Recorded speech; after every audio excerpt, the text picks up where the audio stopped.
também é de se esperar, né? Que o clima contribui demais para esse jogo ser carregado dessa forma, um estádio completamente vazio, um gramado horroroso, o adversário que se fecha muito. Então, acho que até no inconsciente você leva o jogo um pouco mais arrastado, mas a expectativa da volta é, de fato, um Bahia muito melhor.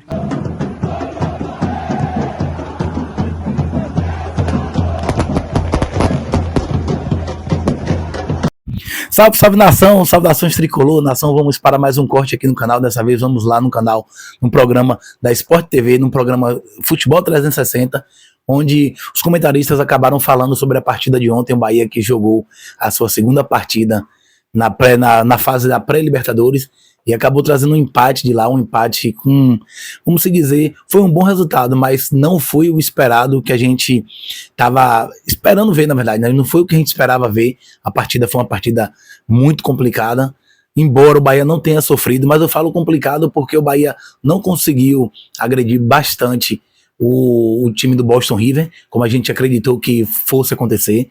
O Bahia acabou achando muitas dificuldades, um time extremamente desorganizado, o time do Boston River, duas linhas extremamente defensivas, os caras, um time covarde, um time que aproveitou da sua fragilidade para só se defender, e um campo também horrível, com um gramado horrível que você via, não sei se vocês prestaram atenção, só areia. O time do Bahia acabou achando muita dificuldade porque é um time mais técnico, um time que toca bem a bola, você vê que a bola quicava o tempo todo e acabou prejudicando o espetáculo. Mas enfim, a gente trouxe um bom resultado, o Bahia acabou trazendo um empate de lá e com certeza o Bahia vai passar o trio elétrico por cima desse Boston River aqui em Salvador. Vamos ver, vamos acompanhar, galera, mas se você ainda não é inscrito, eu peço a você que se inscreva aqui no canal, ative o sininho, marque lá na notificação para todos, para que eu possa te entregar todos os conteúdos diariamente aqui no canal. Vamos que vamos ver o que foi que a galera do Futebol 360, do canal de TV, Sport TV, falou sobre o futebol praticado e o resultado que o Bahia trouxe ontem lá do Uruguai. Vamos que vamos. Acompanha aqui de estaduais, ele falou sobre isso, a gente está falando... O jogo foi terrível. O Bahia é um time conhecido, eu já falei isso muitas vezes aqui, por tramar e perder oportunidades. Ontem nem perdeu oportunidades, porque não teve oportunidades. Teve o chute do Jean Lucas no primeiro tempo e 5 arremates a gol, mas desses todos, no gol mesmo, só o chute do Jean Lucas, muito pouco. O Rogério tentou de tudo, colocou lá o William José também, que pouco fez durante a partida. O Boston River entrou para amarrar o jogo, mais no primeiro tempo, no segundo tempo até saiu um pouquinho mais. Mas é isso, valeu pelo resultado. Agora o desempenho muito fraco, não houve desempenho ofensivo do Bahia. Correu poucos riscos, né? Dentro da normalidade, você fala que está muito próximo da fase de grupos, e está mesmo. Dentro da normalidade, o Bahia vai ganhar esse jogo do Boston River em casa, né? Vai ter a questão, talvez, do nervosismo. A gente sabe que recentemente o Bahia esteve em situações semelhantes. Eu lembro um jogo com o CRB na semifinal de Copa do Nordeste. O Bahia era o melhor time da competição, não conseguiu sair do zero no jogo com o CRB, acabou eliminado nos pênaltis. Eu acho que é a única possibilidade do Bahia não ficar com essa vaga, se perdendo o seu nervosismo também em casa, mas não acredito que isso aconteça. O Boston River é uma equipe bem inferior à do Bahia. Em condições normais, o Bahia deve fazer em casa o que não conseguiu fazer fora. Nessa tomada mais próxima, a gente vê ali os defeitos do gramado, né? O Rogério, ele atribui aí uma boa parte, não sei se totalmente, o futebol fraco do Bahia, né? Poucas oportunidades, uma chance de gol ali, talvez no chute do Jean Lucas, mas ele põe a culpa ali muito no gramado e traz esperança de um futebol melhor jogando em casa com um gramado melhor em Salvador, na Arena Fonte Nova, Mari. Sim, ele pontuou isso mesmo, né? Falou que é inadmissível, enfim, estádio de Copa do Mundo, que deveriam seguir critérios da UEFA. Ele tem razão, o gramado muito ruim, muito parecido com o que a gente acompanha aqui de estaduais. Ele falou sobre isso, a gente está falando de Libertadores, dessa fase prévia que já elimina, né, jogo de ida, jogo de volta, clubes brasileiros que estão disputando, mas ele também entendeu que o Bahia não fez um bom jogo para além do gramado. Ele elogia o primeiro tempo, na verdade fala que o primeiro tempo foi um pouco melhor, é muito do que o professor falou, o adversário saiu um pouco mais no segundo tempo, mas muito fraco, né, o Boston River, assim, tecnicamente, se não me engano, o 13º colocado do Campeonato Uruguaio de 16 times, mas acho que foi uma marcação muito intensa, principalmente no meio de campo do Bahia. A gente via quase que uma marcação individual no Everton Ribeiro, com muita dificuldade de conduzir o time para frente. Então, se a gente acompanha ali o posicionamento médio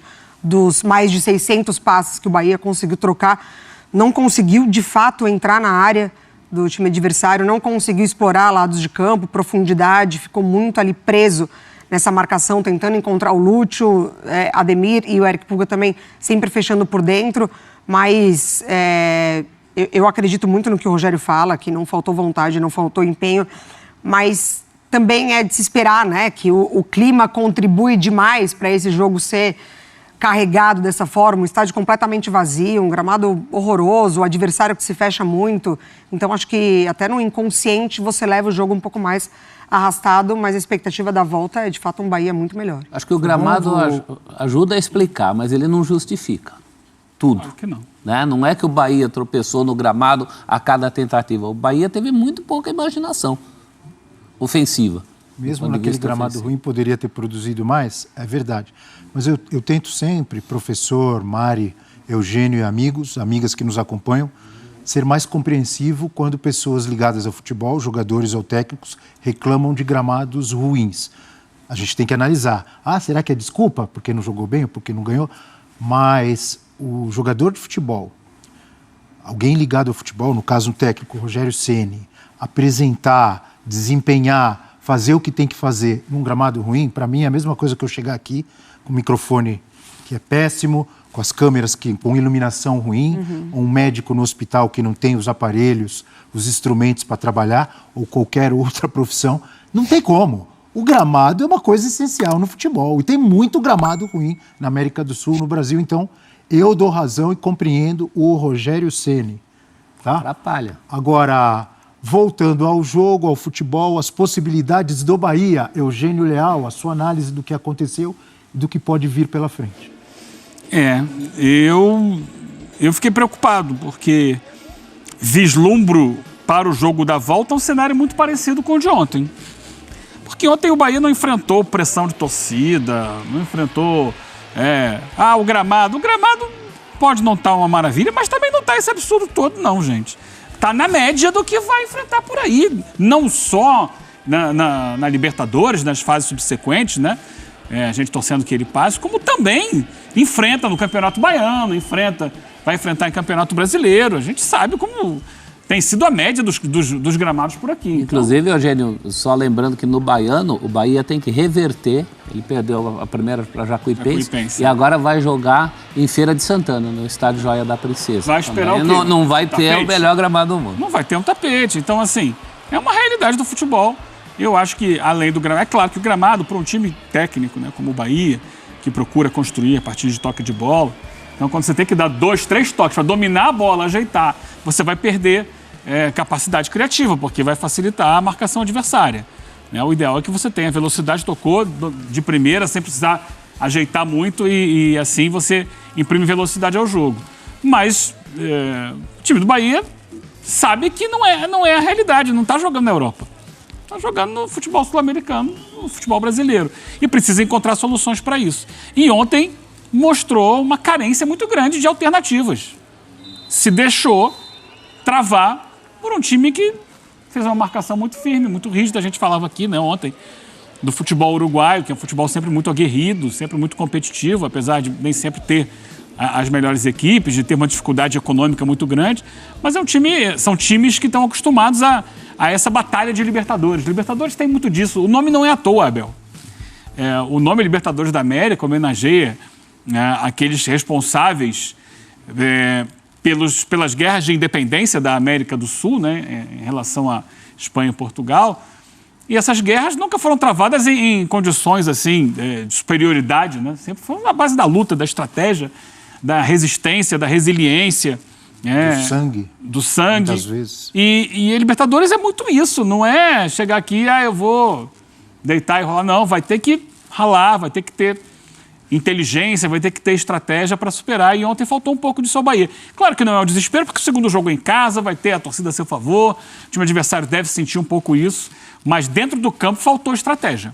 Você citou várias características que marcam a Libertadores todos os anos, mas uma ontem que foi muito bem lembrada pela Mari, é totalmente diferente da média da Libertadores. Um estádio vazio, a anti-Libertadores. Silencioso. Aquilo não tem cara de Libertadores. Mas, sabe o que me lembrou quando eu assistia, professor? Me lembrou o jogo de semanas atrás do Corinthians com a UCV lá na Venezuela. É uma coisa meio... Não sei qual a palavra. Meio deprimido, eu tenho a palavra broxante. Meio vazia. Broxante. Tá bom, professor. Foi no popular. Professor, você achou a palavra. É meio broxante. Até para o jogador, eu imagino. Mesmo estando no estádio, estando fora de casa, já ouvi de vários jogadores, e é verdade. Tem jogador que fica mais animado ainda, mais estimulado quando ele chega lá no estádio adversário e tem aquela torcida. Ninguém gosta de jogar no estádio vazio. Eu acho que são casos... Parece treino, Eugênio. São casos em que a Conmebol poderia abrir mão de certas exigências que ela faz, né? De capacidade mínima de estádio, isso e aquilo. Bota num estádio menor, e lá em Montevidéu tem vários estádios menores. Desde que tenha uma boa iluminação ali, né? Que tenham a capacidade para você fazer o evento acontecer, e existem estádios lá. O estádio do Wanderers é um deles. Tem uns 3 ou 4 estádios ali de menor porte que você poderia jogar até, por exemplo, no estádio do Nacional, né? No Gran Parque Central, que é hoje um estádio com uma capacidade maior. Só que você consegue ali, fecha um setor aqui, fecha outro ali, concentra o público aqui na frente e tal. Dá um ambiente um pouco melhor de jogo, né? Mas não, eles levam para o Centenário, que é gigantesco. Então, quanto maior o estádio, mais espaço vazio que a gente vê, mais arquibancada vazia. E fica realmente um sentimento equivocado ruim. Parecia? Porque assim, a pequena torcida do Boston River não tem torcida, né? Ela ficou posicionada do lado da câmera. Então, a câmera mostrava o lado oposto, não tinha ali alguns torcedores do Bahia, mas uma quantidade muito pequena para a dimensão do que é o estádio. Ali, às vezes, né, como é muito grande, até em clássicos, você olha assim, a torcida do Nacional de um lado, do Penharol do outro, mas tem sempre um pedacinho aqui, outro ali, que não tem público. Isso quando tem 40, 50 mil pessoas no estádio. Agora, ontem eram, sei lá, acho que, não sei, 1.500 pessoas, se tanto.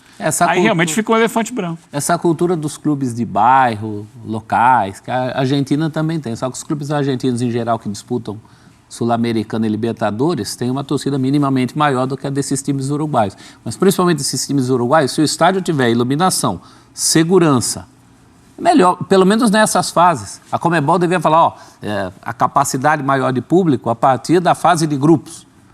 Ou até para além da fase de grupos. Mesmo na fase de grupos, se o Boston River chegar, seria legal que ele mandasse na sua casa, porque senão fica esse jogo com eco. Um jogo com eco, você vai ouvir o cara gritando. É chato, né? Chato para todos.